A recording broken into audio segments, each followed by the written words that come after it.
I have been saying for years that the leftist liberal agenda is to support criminals and increase crime. Now, stick with me for a minute. I will prove it. Then, I'm going to tell you how it's going to get 100 times worse really soon. It started, as far as I can tell, in Oregon and California. They made drugs basically legal. It started with marijuana. Now, it's still federally illegal to possess or consume weed, but California just kind of ignores federal law and made medical marijuana a thing. Oregon soon followed.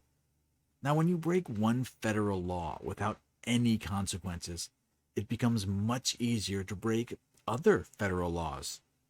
Well, they started ignoring federal immigration laws, sanctuary cities, no penalty.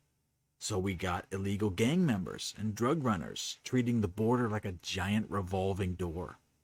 Now, once the heroin and the meth started flowing freely, it created more users and addicts. Now, soon this escalated to California supporting drug users. Well, they have free needle programs, which do nothing but increase the usage. It also happens to increase the amount of used needles on the street. You hear stories almost every day of people dodging used needles while walking their kids to school in the morning. This is what I do every day. I walk them to school because of safety. Along the road, you see a lot of stuff. You have to avoid needles, you avoid feces, you have to walk around, all that stuff. So now you have hard drug users on the street. This obviously leads to more drug use, which leads to homelessness. So the state of California then creates social programs to help the homeless people with food banks and EBT cards, cash assistance payments, more free needles, and in a completely unshocking move, when you support homeless people, you get more homeless people. Who knew, right? You can see thousands of homeless camps popping up among every street in major cities in California. They're under bridges, they're in parks, they're on residential streets. Then they did the unthinkable. By letting leftist liberal district attorneys release criminals for petty theft, and then major theft, then felony theft. Now, smash and grab robbery is a daily thing. And don't even get me started on catalytic converter thefts. Side note, catalytic converters are used to make fossil fuel engines run cleaner to save the planet. However, most of the catalytic converters are stolen in California, well, more than anywhere else. Therefore, ironically, they have some of the worst offenders for car pollution because they don't enforce the crime. Now, these policies translate to other deep blue Democrat cities, like Chicago has some of the highest gun crime. Baltimore has an unsolved murder rate that would break your heart. San Francisco has a poop patrol to clean up all of the human waste that is deposited on sidewalks in broad daylight. Major stores are leaving Philadelphia because of the shoplifting and the violence. The pattern is the same in any large Democrat-run city. Crime is up because they no longer prosecute criminals. It's easy to see in every crime statistic. Crime is up because the criminals have nothing to fear. But, as I said, this is going to get much worse. LA County, Los Angeles, California, is proposing a new ingenious plan to deal with the rising crime wave. It's called decarceration. Basically, anyone with bail less than $50,000 would be set free. They get cited and released. The proposal would declare the state of mental health services and overcrowding in the Los Angeles County jails a humanitarian crisis, requiring the county to move with all deliberate speed on meaningful solutions and prioritize decreasing the number of individuals entering the Los Angeles County jails. They don't want people in jail, and the number of people in jail now needs to be decreased. So let me get this right. If you are in jail, you have been found guilty by a judge or a jury of your peers. But nope, get out of jail right away? Okay. See, they want criminals back on the street as fast as possible. How do you think that's going to play out? They have already made it perfectly clear that any new arrests with bail of less than $50,000 will be immediately released. They're doing everything to stop putting new criminals in jail. Now, this guts the entire criminal justice system. Crime now has no punishment. Let that sink in. Do you think this will reduce or increase crime? Now, this can't apply to all crimes. I mean, even a corrupt judicial system must have some limits on what must be prosecuted, right? Well, there's a detailed list of crimes that can be committed, and you will still be immediately released. The police would be under orders to cite and release suspects accused of illegally carrying firearms, domestic violence, possession of child porn, residential burglary, robbery, or assault with a firearm. Now, those are the only ones that were specifically listed, but I gotta tell you, that's one hell of a list. I declare that crime is now 100% legal in LA County. If you have an itch to try The Purge or Hunger Games, head west, young man. Have a go at it. Now, for obvious legal reasons, I must insist that you do not go to California to commit crimes. I'm not suggesting that. In fact, I would suggest you never go to California under any circumstances. But they get several 100,000 illegal immigrants every year. How do you think they're going to interpret these new rules? I don't think California should be part of the U.S. anymore. We're not united when they defy the national laws or even human rights at this point. But as bad as California is, there's a place that's even worse. I know this may be hard to believe, but I think Maryland is going to be far deadlier. Charlotte Crutchfield, a delegate from Maryland, Democrat, proposed a law in Maryland that would bar anyone under 25 years of age from being charged with a felony murder. A defendant in Maryland can be charged with a felony murder if the person commits a murder during a felony crime, such as robbery. Crutchfield and supporters of the bill say that the brain is not fully developed before the age of 25, so issuing so harsh a sentence is unfair. So a 14-year-old can undergo hormone and surgical procedures to change gender, and their brain is fully developed to make that decision. But murder is just too complicated? Okay, sure thing. Yeah, that checks out. The bill was immediately decried by Republicans and law enforcement officials who argued that it would result in a surge in crime. Well, no shit.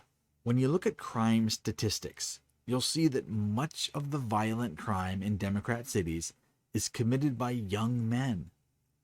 They want to remove the harshest penalties for the harshest crimes.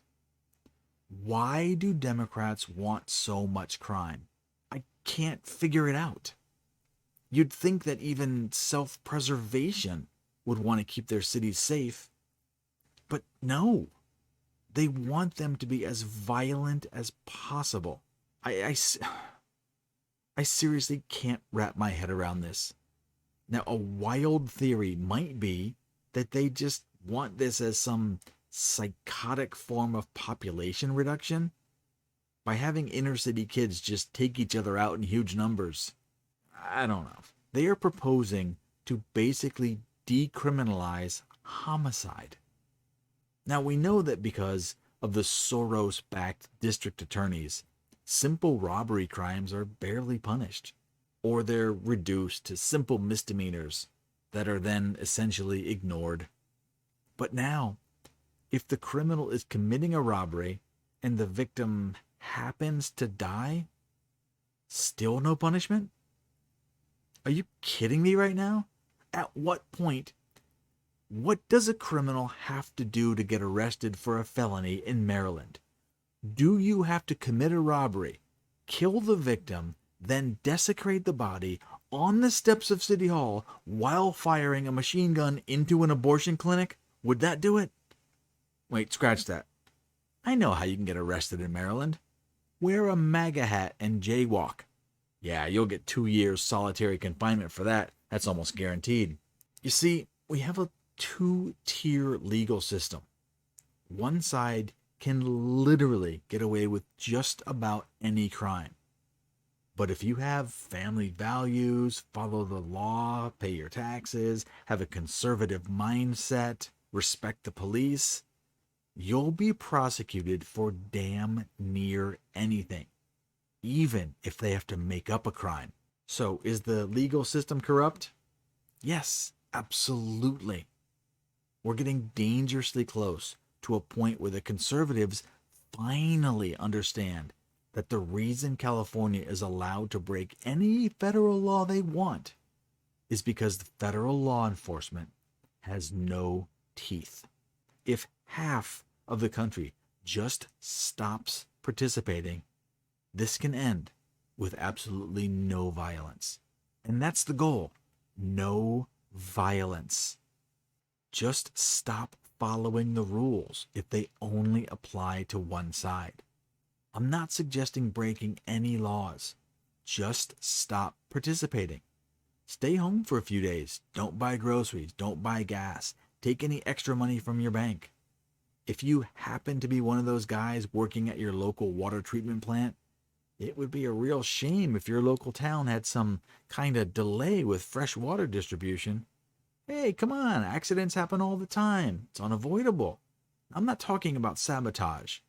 But if you happen to notice a problem and it's going to happen, but you can prevent it, maybe you just don't. Oh, what a shame. Hey, same thing goes with truckers. Truckers have more control over this country than anyone could possibly imagine. And train engineers too. Sure would be a shame if everything just got delayed by a day or two or whatever. Sure would be awful if Baltimore just couldn't get any food for a week or so. Now, I'm not talking about any damage to those super tall bridges on I-95 that run through the center of Baltimore, but sure would be bad if an unfortunate delay, perhaps a tire blowout on one of those super high, tightly congested highways, it would cause an unfortunate backup for miles and miles. And there's no reasonable way around that. It's stuck in a traffic jam. Now, we're getting close to a point where it's no longer safe to travel to those cities anyway. And I'm literally trying to help them before they go over the edge of insanity. If they pass this new law, you're going to have gangs that exclusively use kids to commit crimes so they can avoid penalties. Now, anyone with an IQ over 50 can see how this plays out.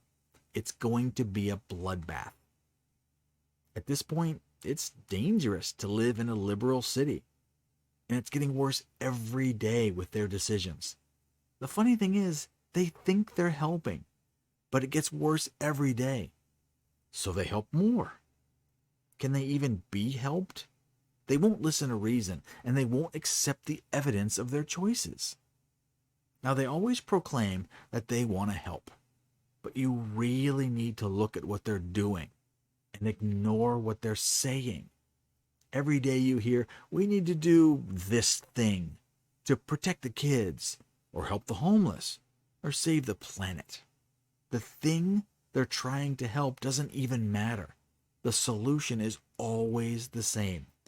Take money in the form of taxes and then give it to a committee or a charity. And they'll study the problem and come up with a stupid solution that doesn't solve the problem, and it almost always makes it worse. Now, these committees or charities always seem to be somehow connected with a political party. I'm not going to call it a kickback, but you could.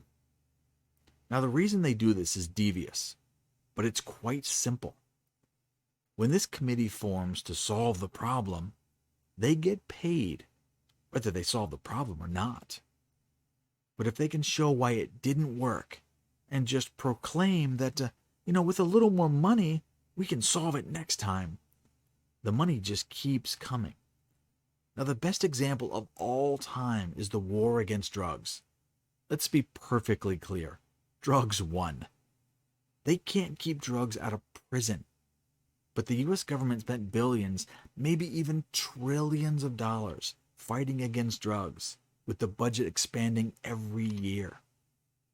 But back to these Democrat cities who keep trying to solve all these problems. Maybe we should separate and let them have the utopias that they created. Fence them in. Let them have their experiment. If we don't physically isolate these cities and their policies, the criminals will spread out when there's no more victims left. I can't tell them how to fix it, but I can tell them what won't work.